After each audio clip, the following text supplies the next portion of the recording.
Okay, the recording has started. So welcome everybody to the Student Development Administrators Update for the month of September 2022. We're glad to have everybody here this afternoon.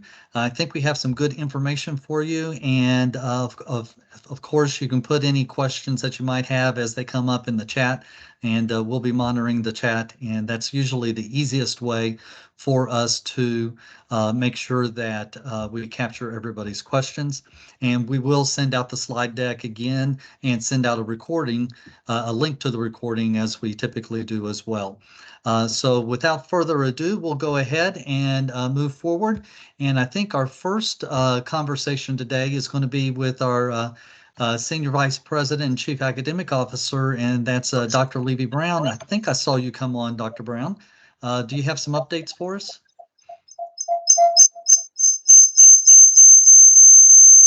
Yes, good afternoon, Dr. Kelly and team. Are you able to hear me, Dr. Kelly? Yes, sir. You're a little quiet, but I think we can hear you. Let's see, hold on one moment. Let's adjust a little bit. Is that any better? Yes, that's better. Okay, wonderful. Well, good afternoon, first of all, colleagues and friends. It's great to be with you and join this update session today. I hope wholeheartedly that your semester is off to a great start at this point, and it's so encouraging to see a number of familiar faces. And Dr. Kelly, thank you for bringing together this group of leaders. And I know that you have a great presentation and information slated to be shared. Wanted to just bring a quick update. This is not a deeper dive on full transparency, but just wanted to let you all know where we are with the developmental education work within our system. Many of you know at this point in time, we've worked to hopefully diligently communicate that we have a developmental education advisory council that was formed and enacted at the beginning of this academic year. And it is made up of a lot of talented faculty, staff, student development administrators, CAOs.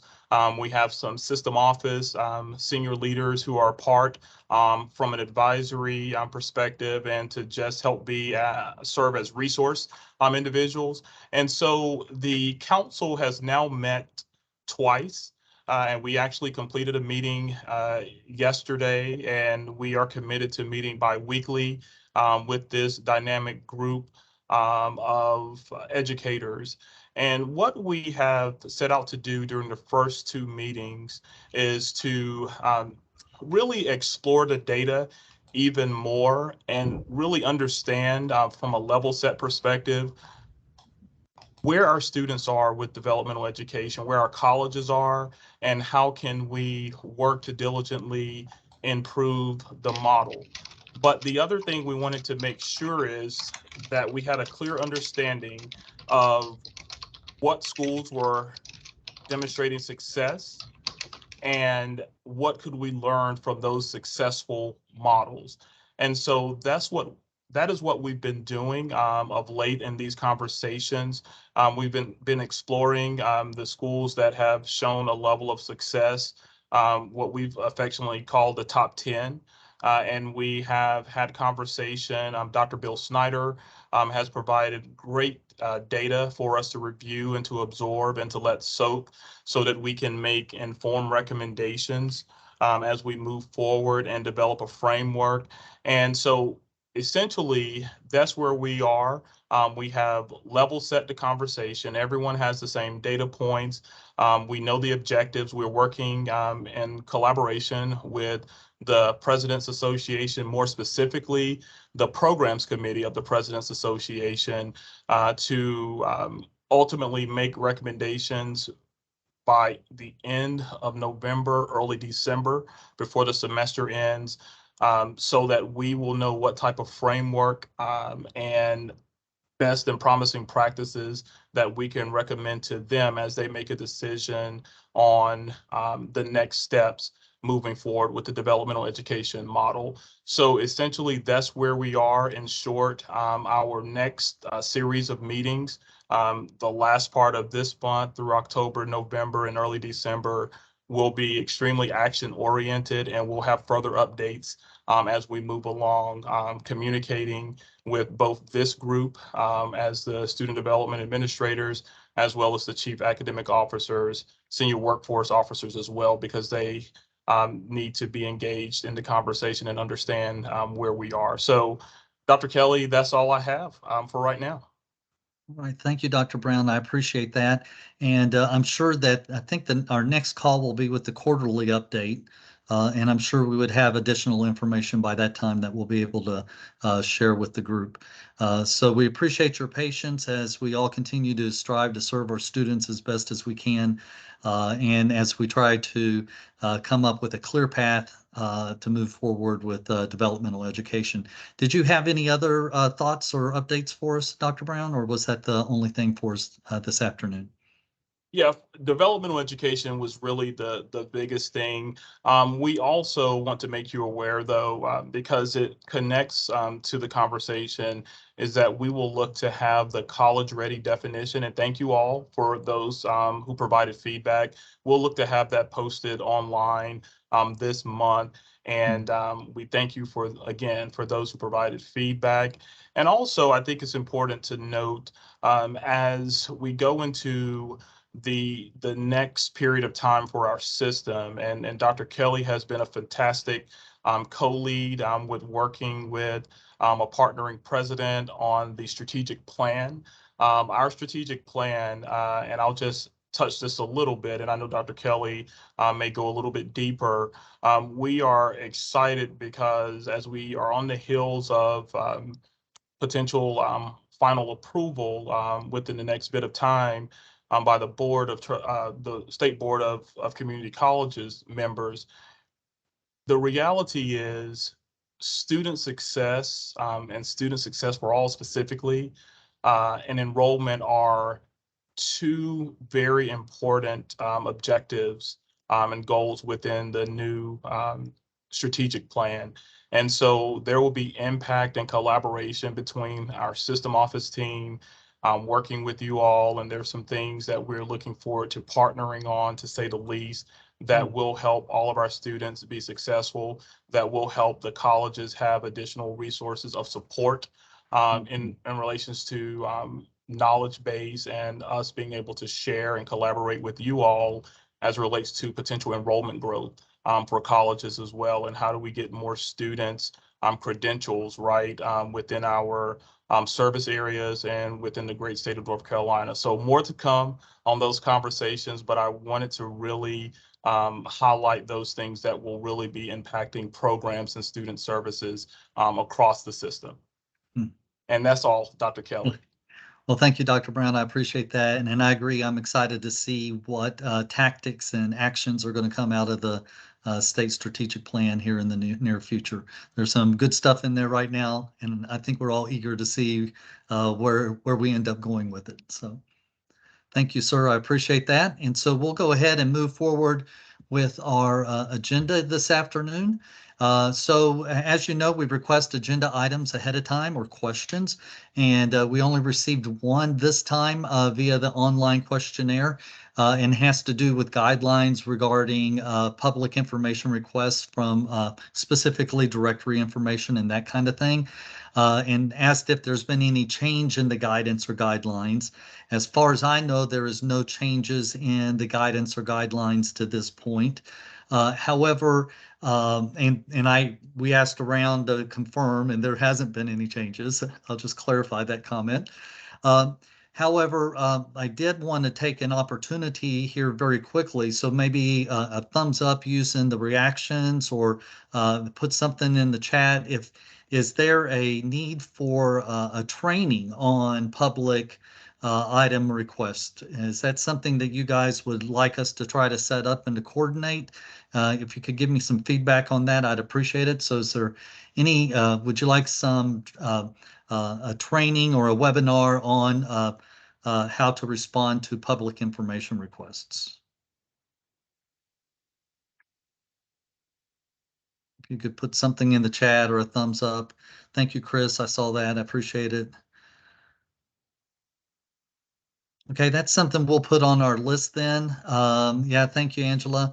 We'll put that on our list to try to get something before the end of this year to see if we could schedule something when it comes to public information requests. So I'll go ahead and move on. We're changing up the slides a little bit because one of my team members has a conflict. And let's see. So Miss Jennifer McLean, you're up. Thank you. I appreciate it. We have lots of interesting advising things going on right now. There's going to be some great advising sessions at the system conference, so make sure that you go ahead and register. I know the priority deadline, I believe, is September 20th, and JW, you may have that in your slides. I couldn't remember, so I just wanted, of course, to give a reminder. But for September, we have a couple of things. Our first Leadership Academy meeting is going to be the 22nd at Fayetteville Tech, but we also have our National Advising Day kickoff. This is a collaboration between several different advising associations across the state, and it will be September 30th at Surrey. I did send out a registration link earlier. We have room for about 10 more individuals. So if you're interested, if you'll just shoot me an email, I'll put you on the list. And then I think we will have reached our max. So this kickoff event is really just kind of getting everyone motivated and give them ideas. The actual National Advising Day is going to be on October 4th. So I hope, your area is planning some events for students and for the advisors themselves to really celebrate the work that they're doing in higher education. I also wanted to mention a deadline. Now, this one isn't until November, but still thought it would be good to put out there. The North Carolina Career Coach, we have released our request for proposals. We have had a couple of webinars as far as frequently asked questions, kind of different avenues where you can collect data for your application. And then our last session was really about the LEA partnership and how you can facilitate that in your community.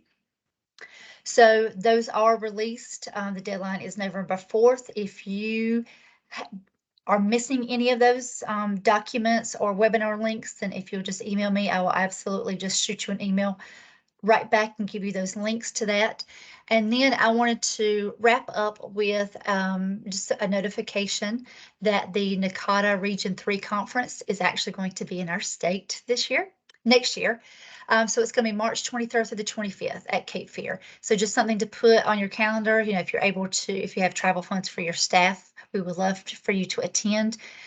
We are releasing information in the next couple of weeks. The request for proposals should be out. And if anybody really wants to have any of their staff on the conference planning committee, please let me know. We could always use some volunteers to help support us for the event. That was all I had today. Thank you. I appreciate it so much. No problem, Jennifer. Well, one thing I would like to ask you to do, though, is could you talk a little more about how the Career Coach program application has changed and how the project has changed from previous years? Sure. And you will notice that in our application, the first thing is we have extended the cohort. So everyone is going to end on June 30th of next year. And the new cohort will begin on July 1, and it will be 5 years. This was really made to accommodate, we have some turnover. It's a lot easier to actually implement your grant when you have a little bit of space between notification and writing again. So that was kind of helping out with that one. There are a couple of additions to the application. So you do have a budget section now, so you can really tailor it to what specific needs your institution has. We opened it as well for a little bit of advising support, which we have not done before. All of that budget information is listed in the RFP. We have a sustainability plan in there as well. And we have changed the framework completely. So the beginning of the application is actually an allocation application. We have made the decision that every community college that applies, if their application is approved, then they will receive a career coach. We really wanted to spread the career coach program across all 58. We would love to have one at every 58 to really just make this one an equitable program. And then you will see a couple more pages in the application is the competitive application. This is for your second coach. Just to reiterate, there is a maximum of 2 coaches. That's another change. So your first is the allocation. Everything is completed and approved, you will receive a coach. The second one is your competitive, where with the funding that is left over, we will then review these applications and score them on the rubric. And then that will determine on who is awarded a second coach. I think I covered it, JW, but if I missed anything, let me know. Yeah, I think you did, and thank you for letting me put you on the spot. I just wanted to seize this opportunity to make sure that everybody is aware of the changes. Just over communicate is always a good idea. I think we do have a question there in the chat box. Yes, Uh, and I can address that if you don't mind. okay, please do. Okay. Yes, so this was something that we talked about in the last webinar. And whenever you are working through your MOU with the LEA, we love our acronyms, then you can actually have it signed by your college president and your superintendent. We do know that speeds up the process because a lot of times many of you were waiting for your next LEA board meeting so that person could sign. But yes, if you have the college president and the superintendent's signature on the MOU, it will be approved as is. Thank you, Jennifer, for that. All right, anything else for Jennifer before we get back on track here?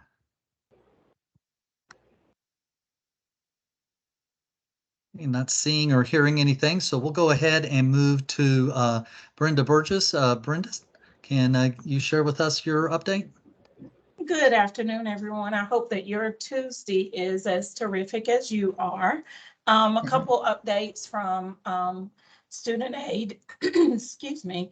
First, announcement is our 2022 Financial Aid Leadership Academy. It will be starting soon. It's going to be over the course of 6 months. We hope to have it started in November with a completion ceremony in April, right before your students graduate in May. You will be, or a member of your team should complete the Leadership Academy in April.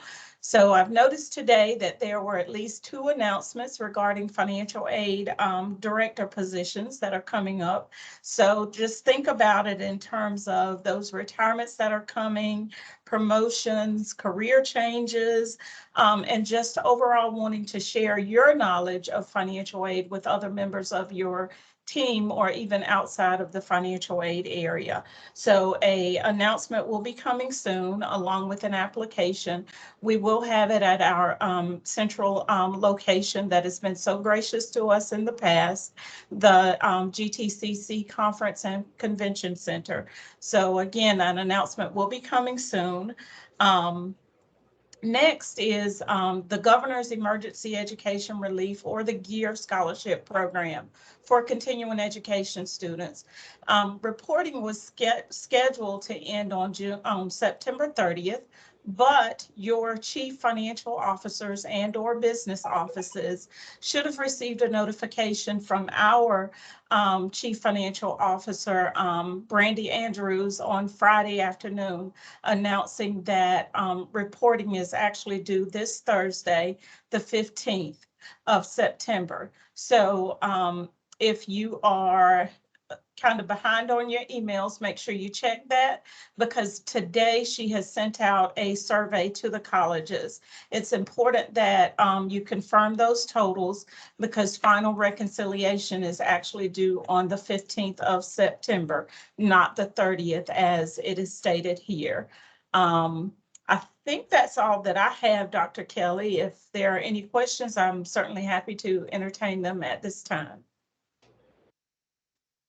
Thank you, Brenda. I appreciate that. And please help me remember to correct this slide before we send it out along with the link, so that way we have the correct information in the slide deck. Okay, thank you.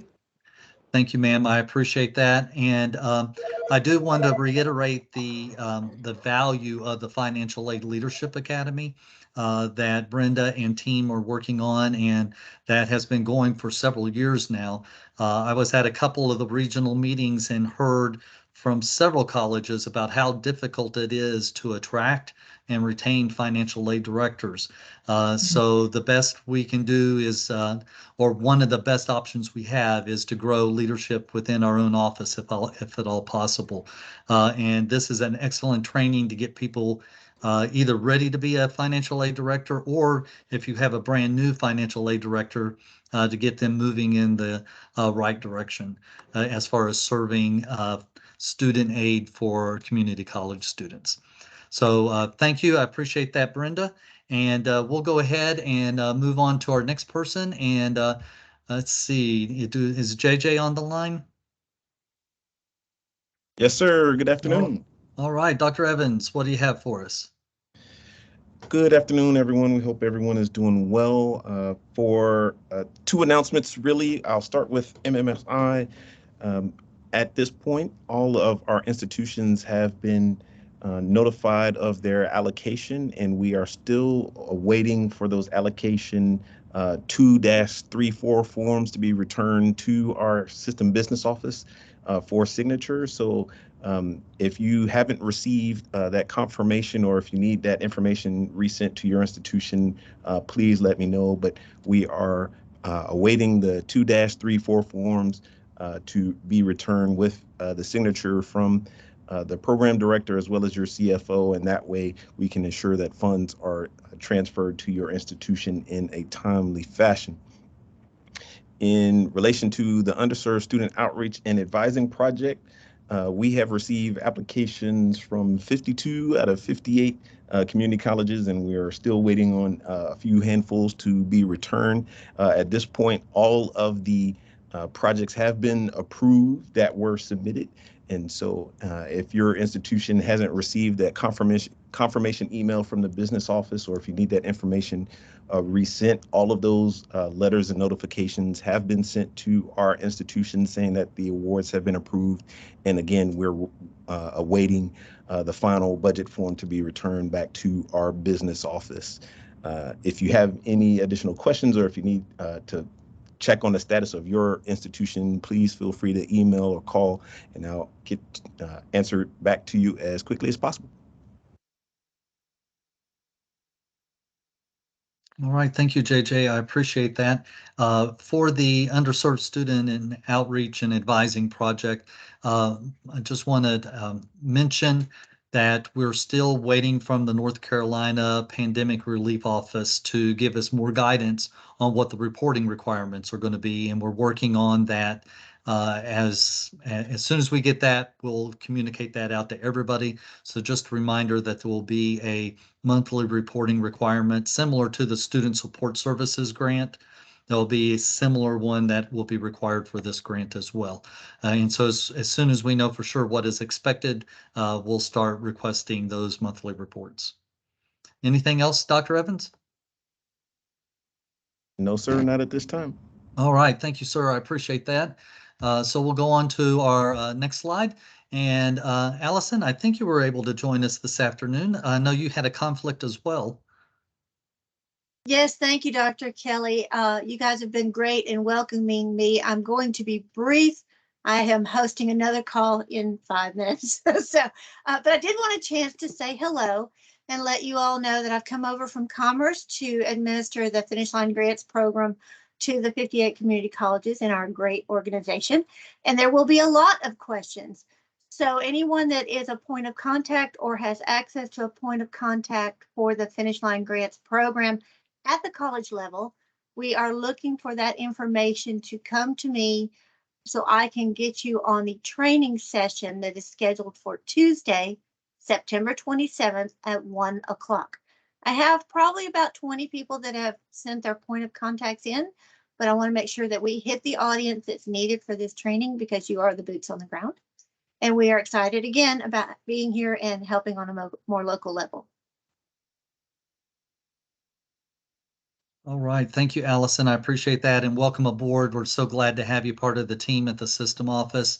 Also want to mention that on the slide is the link to the website hosted on the System Office website.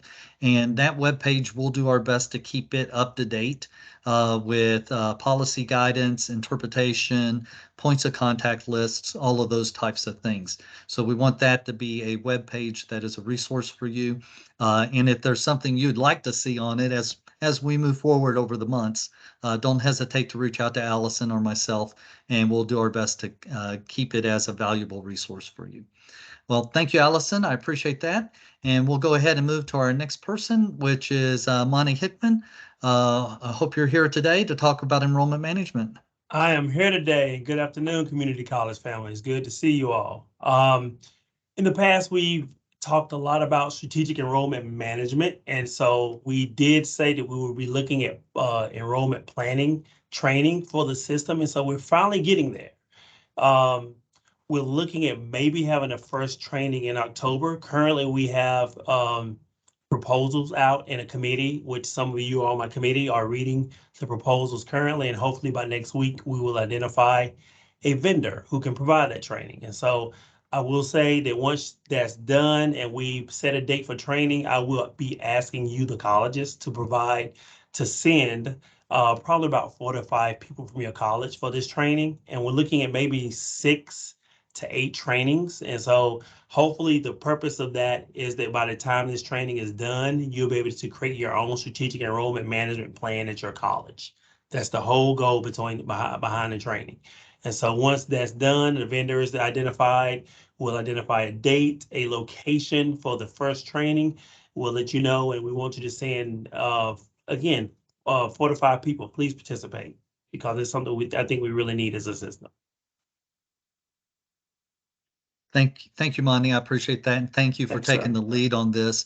If any of you have been to the any of the League of Innovation type of conferences and workshops, that's kind of the vision that we have for this Yeah. training session.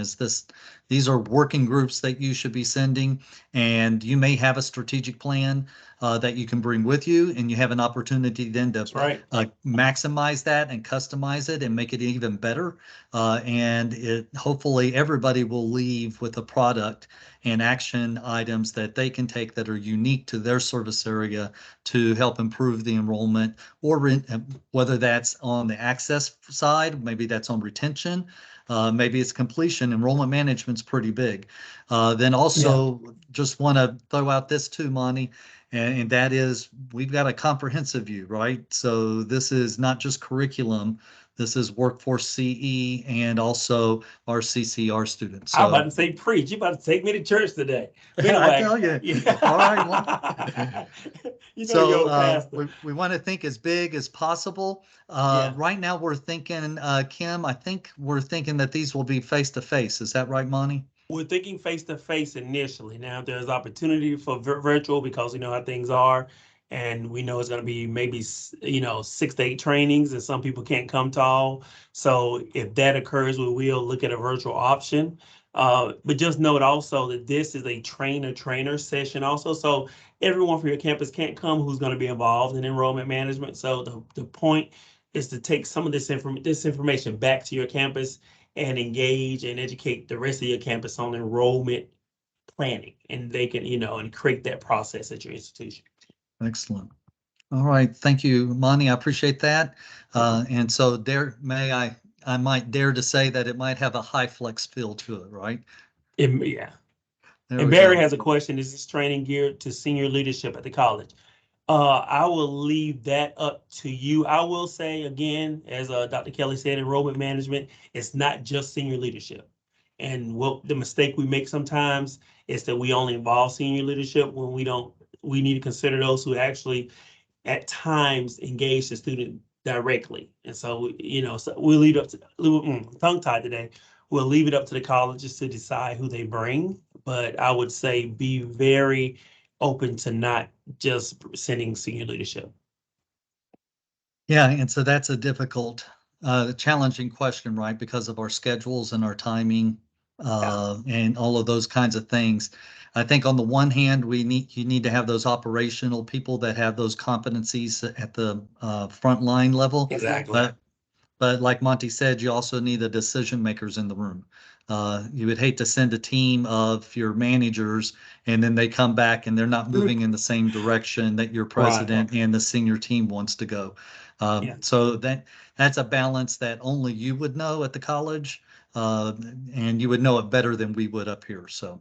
Right. And so we're looking at a call, and I know you have to move on, but we're looking at a call, and I would say Michael Coleman brought this up, and he was really good at this. We need to have a call initially before the training, just to prepare colleges for what's be happening during the training, so they get their mindsets together. Into Dr. Kelly's point, what perspective do you need to see into the training? Right. Okay, so if you have any other Yeah. questions or need clarification, please don't hesitate to reach out to Dr. Hickman. And I'm sure he'll respond to you as quickly as he can. So we'll go ahead and move on to Dr. Hughes to talk a little bit about disability services. Hello, everyone. Good afternoon. There will be a couple more announcements added to this slide because I just got confirmation on some dates. But the first one is the NCA Ahead Conference, which is October 26th and 27th in Charlotte at Johnson Wales. And registration just came out on Monday, and registrations for members of NCA Ahead is $65. So if you have any questions about that or you need the link, I'm happy to share that with you. Also, we are having a webinar on September 27th at 10 a.m. on technical standards. And the amazing Monica Isbell from Alamance Community College will be presenting on technical standards. And then we will also follow up her presentation with a panel of experts from the advisory board that will share their experiences on how they collaborated with administration and different instructors and program administrators and staff on developing technical standards for each program area. And then last but not least, on my Title IX, we will be meeting this Friday from 1 to 2 with the advisory board to set some planning in place on professional development that we'll offer throughout the year for all Title IX staff. So that's pretty much what I have for me. If there's any questions, feel free to contact me.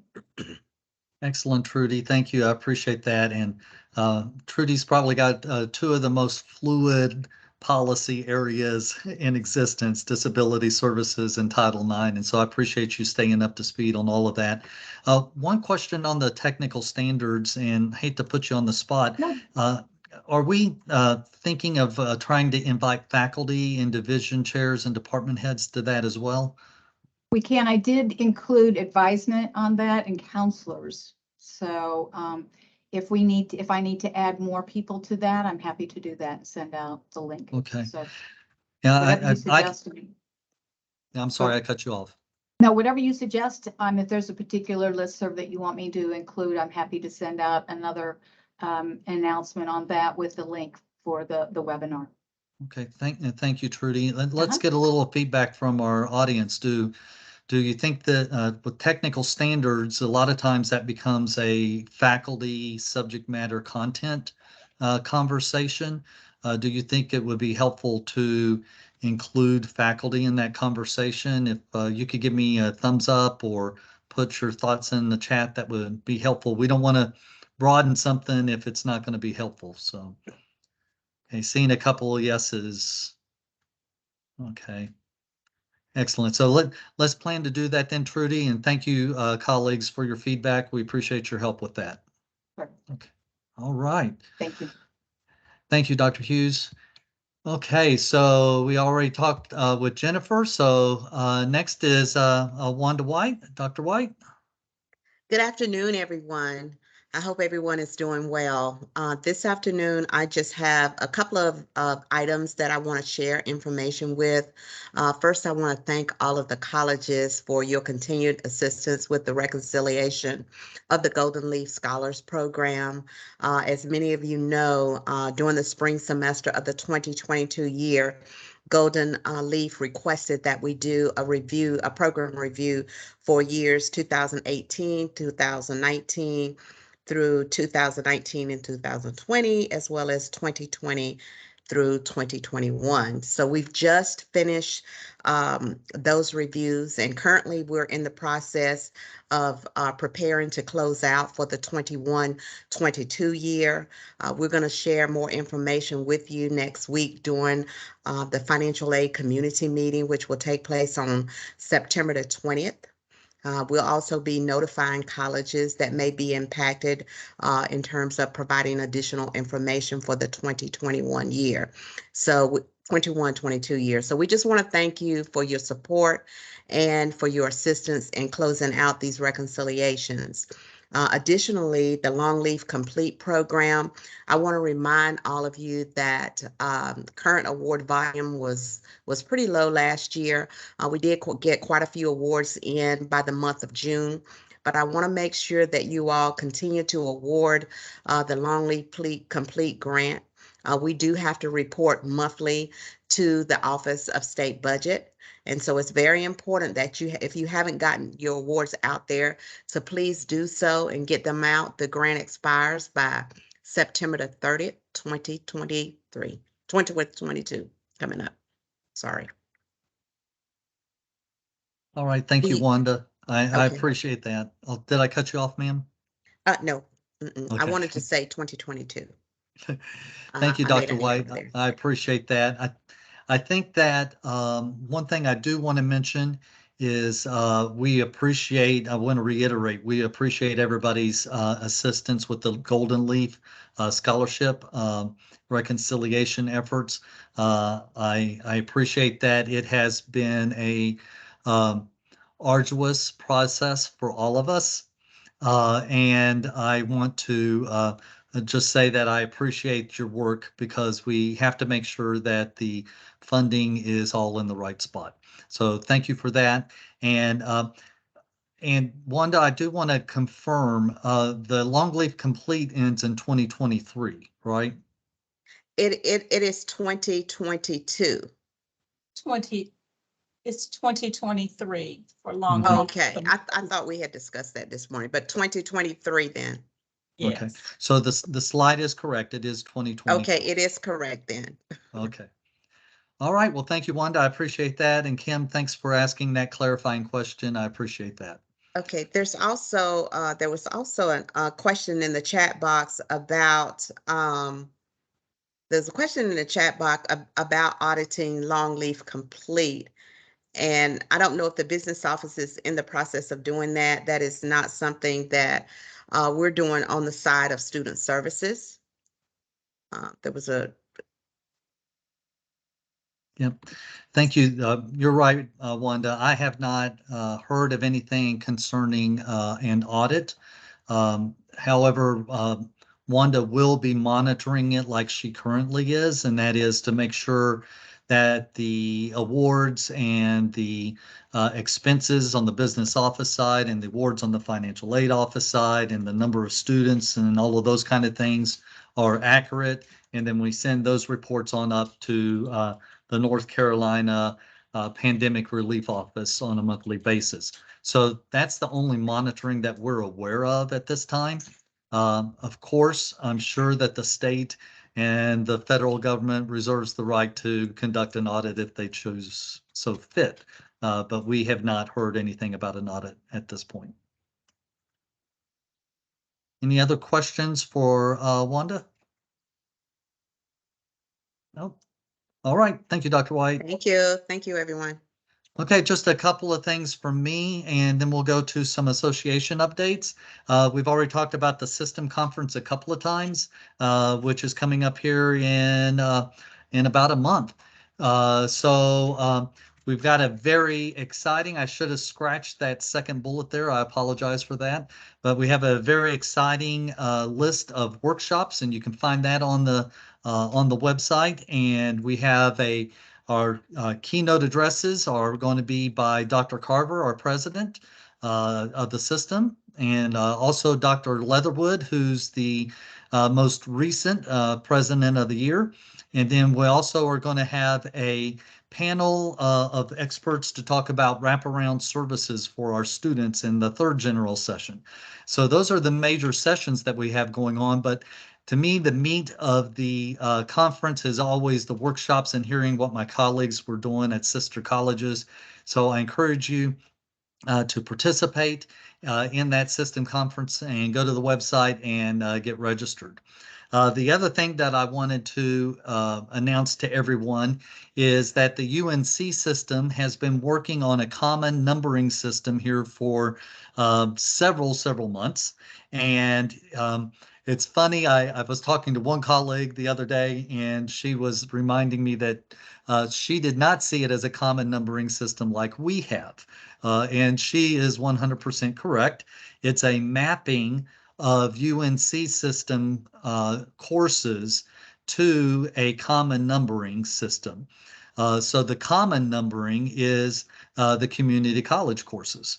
So what benefits us is that as they go into phase 2 of this project, they will be bringing together community college and UNC system faculty to look at the mapping to see if it could be considered maybe in the future as equates. So right now they are not considered equates officially because faculty have not reviewed all of these. However, I think this is a very good advising tool, especially working in the college transfer area, to assist students in kind of having an idea of what to expect if they are looking between multiple UNC system institutions, because this will give them an idea of what courses transfer within the UNC system. And it gives us a peek at what things might look like in the future with our community college courses. So check out that website. And if you have any questions, don't hesitate to shoot me an email, and I'll do my best to answer your question. We did have a question outstanding from Sabrina Terry, and if I remember right, it was about admitting people who were convicted of a sex crime or a sex offense. I'm trying to scroll back to see. Yes, so there's no new guidance concerning that. I'll just kind of reiterate what we've said in the past, and that is State Board Code gives colleges the permission to adopt local policies that they can deny admissions to potential students if they feel that there is an imminent threat on their campus for those students, for the rest of the student body. And so you can adopt that local policy and make that admissions decision based upon that policy. The guidance that we've received from General Counsel over the years has been that colleges should work with their local sheriff and police departments to determine what is the best practice for your institution. Because, you know, some of your campuses, you have a lot of minors on campus. Some campuses, you have lots of different scenarios is the better way to say it.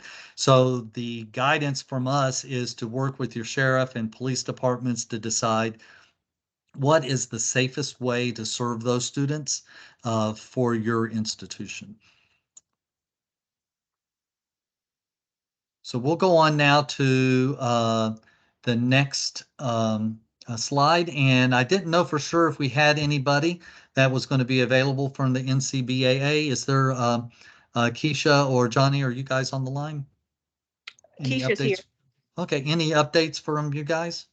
The only real update from a national board and a Southern Region board perspective is since COVID, neither board has been truly active. So we recently had a meeting where we're trying to reactivate and do some updates from a national NCBAA and a Southern Region NCBAA perspective.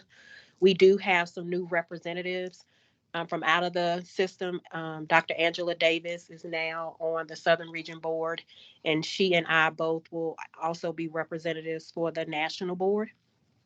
After we made some adjustments and made some updates, you all should start getting information from us next month once the website has been updated to begin the recruitment of membership for both chapters in North Carolina.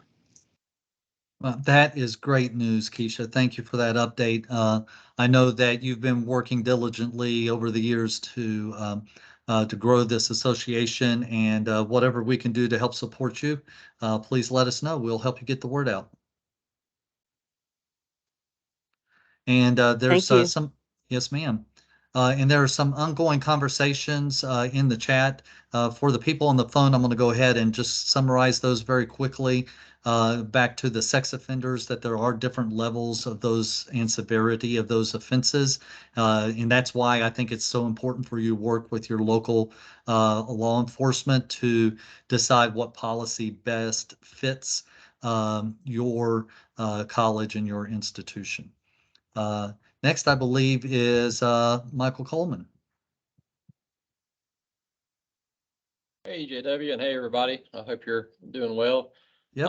Just a couple of quick updates from the NCSDAA.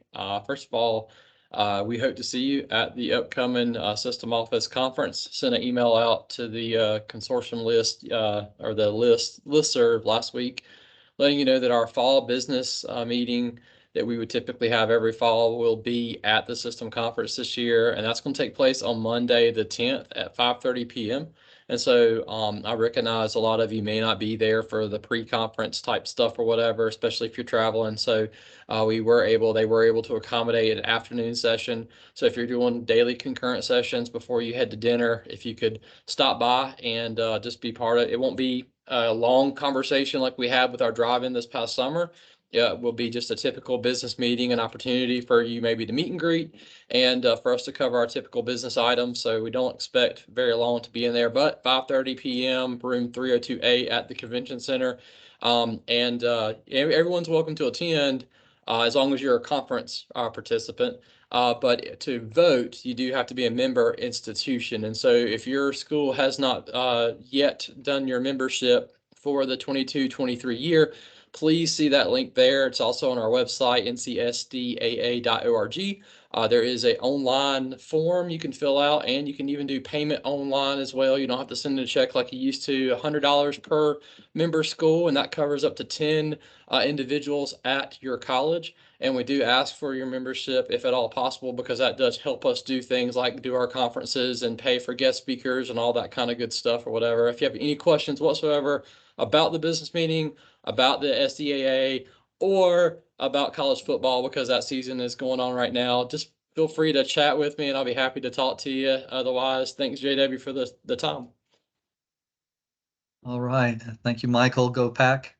No, go Tar Heels, right? Tar Heels, right? Wait, how do I mute you? There's got to be a way. So we'll go ahead and go to Sabrina. Terry, what you got for us, Sabrina? Hey, good afternoon. So just a few updates from N3C SDPA. Again, just to reiterate, N3C SDPA is for our personnel association for student services. So any of your folks that really director level or below, and so really focused on those individuals that are support staff.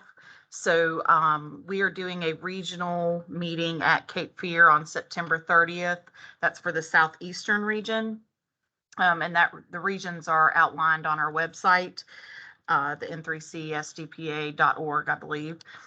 We are also hosting an annual transfer tour fair, and that will be held from October 10th to December 1st. And so all colleges have been given an opportunity to register for that transfer tour. And we do have a master tour schedule available also on our website. So if you have any questions about that, feel free to check out our website, or you can always email us at n3ctransfertour@gmail.com. All right. Thank you for that, Sabrina. And could you put that email address in the chat real quick? Sure. I know my slow brain didn't catch all of that, and so no, that's fine. And also, I failed to mention that we will likely be doing officer nominations very soon.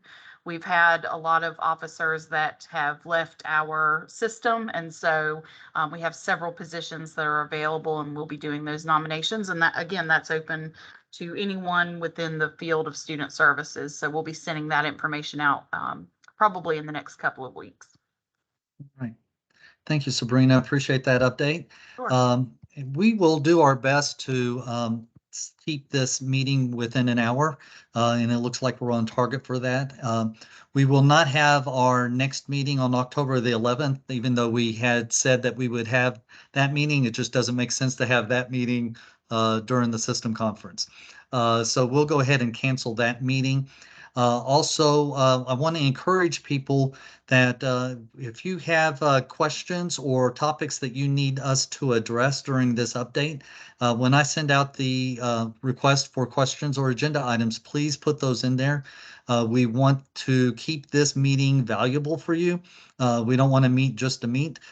So the best way for us to do that is for you to let us know what we need to talk about.